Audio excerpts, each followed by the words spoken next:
Can the future actually reach back and change what's already happened? Ok, tu t'appelles Charlie et le jour de l'an, tu vas découvrir que tes actions au présent ont modifié ton passé. Tu es une personne de 26 ans, tu es passionnée par l'écriture et tu rêverais d'en faire ton métier et d'en vivre décemment.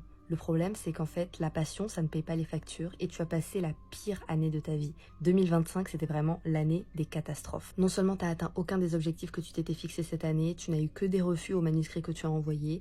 En plus de ça, France Travail a commencé à arrêter de t'envoyer de l'argent parce que ton temps d'indemnisation était terminé et tu t'es retrouvé à chercher un travail alimentaire pour pouvoir payer tes factures.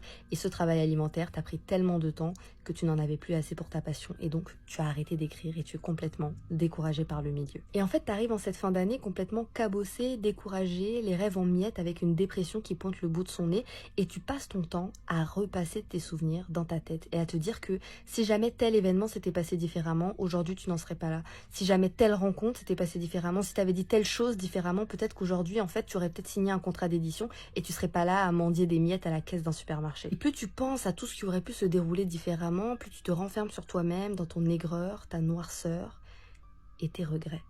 Et en fait, quand tu passes le réveillon avec ta famille, tu es l'individu le plus désagréable de la soirée parce que peu importe la personne qui va venir s'adresser à toi et entamer une conversation avec toi, tu vas passer ton temps à être négatif. Tu vas passer ton temps à dire que l'année 2025 a été une année pourrie. Tu n'as rien appris, tu n'as rien compris, tu n'as rien eu de positif, tu n'as pas évolué, tous tes objectifs, aucun n'a été atteint. C'était vraiment l'année, la pire année de ta vie en fait. Et pour toi 2026 n'est ni une année d'espoir ni une année de renouveau, c'est une année d'éternel recommencement parce qu'en fait tu ne crois plus aux espoirs, tu ne crois plus aux nouvelles résolutions, tu ne crois plus au vision board et compagnie. Toi t'es vraiment juste enfermé dans ta boule de noirceur et tout ce que tu aimerais c'est retourner dans le passé, modifier tout ce que tu peux modifier pour ne pas être où tu es aujourd'hui. Finalement plus personne ne vient te faire la conversation et donc tu finis par passer la soirée seul, dans un coin, à boire un champagne qui a un goût amer dans ta bouche et à regarder les gens rire, discuter, se souhaiter la bonne année et tu n'as que du mépris pour eux. Et puis enfin, arrive le moment que tout le monde attendait, le fameux décompte vers la nouvelle année, cette année 2026 que tout le monde espère plus fraîche, plus positive, meilleure que l'année qui est passée. Et alors que tout le monde est en train de décompter à l'unisson, toi tu restes dans ton coin, dans l'ombre, à ruminer ta peine.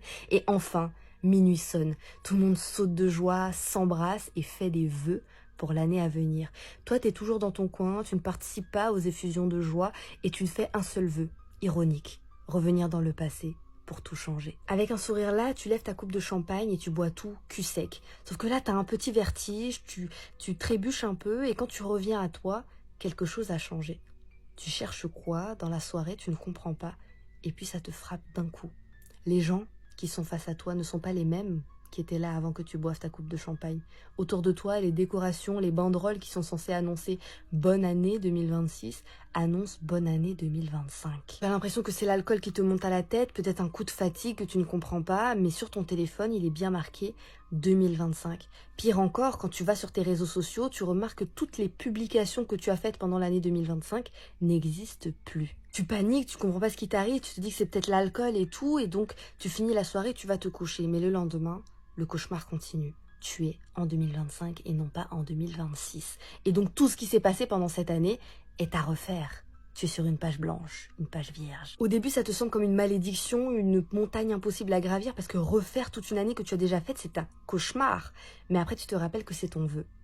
C'est ton souhait, c'est toi qui as voulu modifier le cours des événements. Et là, tu as la possibilité de le faire parce que l'année 2025, tu sais exactement ce qui va s'y passer. Tu peux changer le cours des choses. Là, ça devient tout de suite plus excitant, tu te mets tout de suite au boulot. Toutes les remarques que tu as reçues sur les refus de tes manuscrits, tu commences à modifier tes histoires. Là où toutes les choses que tu ne savais pas et qui auraient pu te faire gagner du temps t'ont empêché d'avancer, maintenant tu les sais. Et tu peux avancer plus vite. Alors que les jours sont en train de passer, tu vas découvrir que cette année 2025 que tu es en train de vivre n'est pas vraiment celle que tu as déjà vécu. Il y a plein de petits détails qui ont changé. Déjà, ton appartement est beaucoup plus petit, beaucoup plus sombre et situé dans une zone qui ne te plaît pas particulièrement. En plus de ça, toutes les galères que tu as déjà eues en 2025, là, elles t'arrivent beaucoup plus tôt et tu ne comprends pas en fait, parce que cette année 2025, elle commence mal. Elle commence négativement. Beau essayer de bien faire, de modifier le cours des choses, ça revient toujours à la même chose et puis surtout ça s'empire. Et tu ne comprends pas comment faire pour survivre à cette année 2025 et faire mieux que la dernière fois. Et c'est comme ça qu'en scrollant sur les réseaux sociaux, tu tombes sur une publication Instagram qui explique une nouvelle découverte scientifique. Les scientifiques ont découvert que nos actions dans le présent modifie certes le futur, mais elle modifie surtout le passé.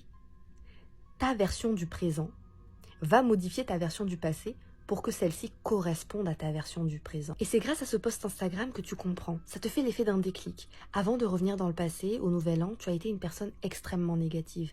Tu as parlé que des mauvais côtés de 2025 et tu as choisi d'oblitérer complètement tous les petits accomplissements de 2025, toutes les choses positives, toutes les choses que tu as apprises, toutes les personnes que tu as rencontrées. Évidemment, tu as aussi exagéré toutes les galères que tu as eues en 2025. Et là, maintenant que tu te retrouves dans le passé, tu te retrouves dans un passé qui essaye de correspondre à la version du futur que tu as donné, non pas au vrai passé. Et tu comprends également autre chose, c'est que c'est une boucle, comme un serpent qui se mord la queue. C'est que en fait, ce passé, qui est bien pire que celui que tu as dépeint avant de revenir dans le passé, il va impacter ton futur. Il va impacter la version de toi du futur qui va donc arriver encore plus cabossée à la fin d'année 2025, qui va commencer l'année 2026 de façon encore plus négative, et forcément, tu vas entraîner encore plus de négativité sur ton chemin. Là, tu découvres que la solution à tes problèmes, ce n'était pas de retourner dans le passé pour modifier le cours des choses, ou de rester dans le présent, d'être négatif, amer, et de ruminer ta peine et tes regrets sans arrêt. Non. La solution à tes problèmes, c'était de rester dans le présent, d'accepter qu'il y a eu des bons et des mauvais moments, mais surtout des bons, et de l'apprentissage, de avoir un état d'esprit positif et d'être actif. Parce que être actif et positif dans le présent, ça impacte le passé qui a envie d'atteindre ce même état d'esprit. Mais ça impacte également le futur parce que ça te rend beaucoup plus facile l'accomplissement vers l'avenir.